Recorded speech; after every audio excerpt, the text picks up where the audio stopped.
Tem desejo de se aprofundar na palavra de Deus para ter mais firmeza? E o mais importante, se você quiser realmente saber interpretar corretamente a palavra de Deus, eu tenho um convite para fazer a você. Quero te convidar para conhecer o Bacharel Livre em Teologia do Nascido de Novo. Curso com mais de 80 matérias, mais de 50 bônus exclusivos para você, com todo o material incluso, que vai te levar a ter o seu certificado e a sua credencial de teólogo. Para conhecer todos os detalhes do curso, é só clicar em Saiba Mais aqui embaixo. Adiantou. É muito diferente, se a gente falar das tradições atuais para as tradições do povo hebreu, mudou muita coisa de tradições. Então, a essência é a mesma, quer dizer, os livros são os mesmos, o idioma é o mesmo, a capital é a mesma, que é Jerusalém, mas coisas técnicas mudaram. O judaísmo é muito apegado a detalhes.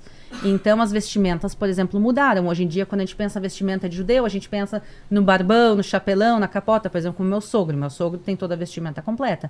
E hoje em dia a gente associa isso com a vestimenta judaica. Mas os hebreus, há 2000 anos atrás, não usavam isso. Não usavam? Não, Era uma roupa normal. Então, você tem um desenvolvimento histórico, né? Quando você pega na época bíblica da monarquia de Israel, você tem uma expressão de fé que é preponderantemente marcada pela liturgia. O pessoal vai no tabernáculo, o pessoal vai no templo, e isso se torna uma experiência concreta de fazer certas coisas nessa relação de um Deus único que se manifesta no ambiente onde todo mundo tem vários deuses, especialmente ligados à fertilidade. Quando cristaliza na experiência de Israel a ideia de que aquilo que Deus falou deve ser preservado, escrito, você tem o desenvolvimento da ideia de uma escritura sagrada com as orientações e instruções de Deus. Aí você tem um caminho em que a fé vai cada vez mais próxima da observância dos mandamentos, e um novo desafio surge quando os judeus vão perder a terra. E aí, como é que a gente faz? Não podemos ficar indo para Jerusalém. O templo não está mais lá. Aí você vai ter um papel diferenciado da sinagoga, você vai ter um desenvolvimento de outros elementos que compõem isso. Até é importante a gente falar isso, porque quando a gente fala sobre religião, nós estamos falando de diversos enfoques diferentes, né? Então, por exemplo, a tradição judaica, ela tem a sua orientação, podemos assim chamar, dos seus ensinos fundamentais, né? Para um cristão ouvir isso é meio estranho. O judaísmo não tem exatamente uma teologia. Ele tem uma orientação para a vida. Ele está mais próximo do que a gente chama de uma ortopraxia do que uma ortodoxia. É um jeito diferente de pensar. Você não só tem essa questão, mas você também tem a religião do ponto de vista das experiências espirituais intensas, daquilo que envolve a religião do coração. Você tem a religião, seu papel na sociedade. Então, assim, tem esses elementos que fazem parte. Agora, quando a tradição judaica se desenvolve, como a Aline mencionou, quem vem de fora da tradição cristã fala, mas o que o cara está fazendo ali? Parte do que ele está vendo está na Bíblia dele, ele não sabe. Aí o que esses fiozinhos caindo aqui, né? Não, isso aí está lá, no Deuteronômio, está escrito no seu livro. Chama aquela fita? Filactéria. Tudo está lá. Tá lá. Agora, e esse kippá que ele está usando? Isso não está lá, não tem kippá na Bíblia.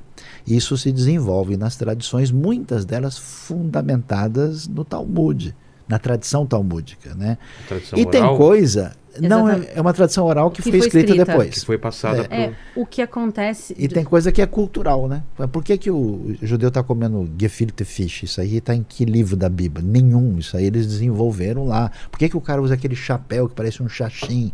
Isso aí é lei de Deus? Não, isso é costume da Polônia. Desculpa. Já começamos o conflito aqui. Começou o conflito aqui que a gente está tentando apaziguar. Não, o que acontece é que tem realmente coisas que têm origem bíblica.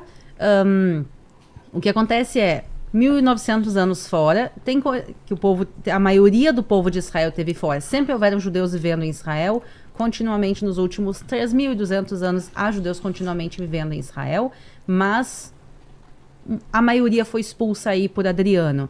E o que acontece é que algumas coisas foram adaptadas de maneira consciente. Quando o templo foi destruído, uma liderança judaica senta, principalmente em Yavne, e diz: o que a gente vai fazer agora? Porque o centro do mundo judaico era o templo de Jerusalém. Em Jerusalém, A expiação dos pecados do povo era feita através de sacrifícios animais. E simplesmente agora eles são impedidos. Eles não sabiam por quanto tempo não teria. Da primeira vez que o templo foi destruído, por 70 anos não se fizeram sacrifícios. Dessa vez a gente está chegando no quadro de 2.000 anos sem sacrifícios. Mas eles disseram, ok, se a gente não tem sacrifícios agora, o que a gente vai fazer? E um grupo de rabinos senta e discutem, e eles chegam à conclusão que em vez de sacrificar animais, a gente vai fazer as orações. Então as orações que a gente faz na sinagoga hoje, elas são conscientemente uma substituição aos sacrifícios. Quantas vezes você sacrificava no templo? 3 vezes por dia. 3 vezes por dia se ora nas sinagogas. Ah, é por isso. Então teve coisas que foram feitas conscientemente, dizendo, olha, isso vai substituir isso, porque a gente não pode mais fazer dessa maneira original. Os fiozinhos da roupa, como tu muito bem comentou, os fiozinhos da roupa, segundo a Bíblia, eles eram brancos e azuis. Hoje em dia os fiozinhos são brancos só. Porque quando os judeus foram expulsos de Israel, eles não tinham mais o material para pintar o azul, porque o azul era feito de um caramujo que tinha nas praias de Israel. Quando eles foram expulsos para a Europa, não tinha mais esse azul. Eles disseram, olha, a gente, em vez de pintar de outro tom de azul, vamos deixar branco. Então teve algumas coisas que foram feitas conscientemente, teve coisas que foram adaptações por motivos de necessidade ou por falta de opção. Gefilte fish hoje em dia é uma das comidas mais conhecidas do mundo judaico. A gente comeu lá? Não. Não, que é. por quê? Porque é ruim. Basicamente é. Não, deixa eu explicar uma coisa. não é, Eu não. gosto de gefilte fish, meu pai é apaixonado por gefilte fish, mas gefilte fish é comida de pobre. Vamos colocar foto. Eu nem sei como que é o visual. O que acontece? Os Você judeus... sabe como procurar, Lene? Repete como Deixa que eu é? ver se eu mando aí pra você. Gefilte fish. E agora se vira, Lene. deixa eu Você ver que é se o eu te mando. poliglota. Fish.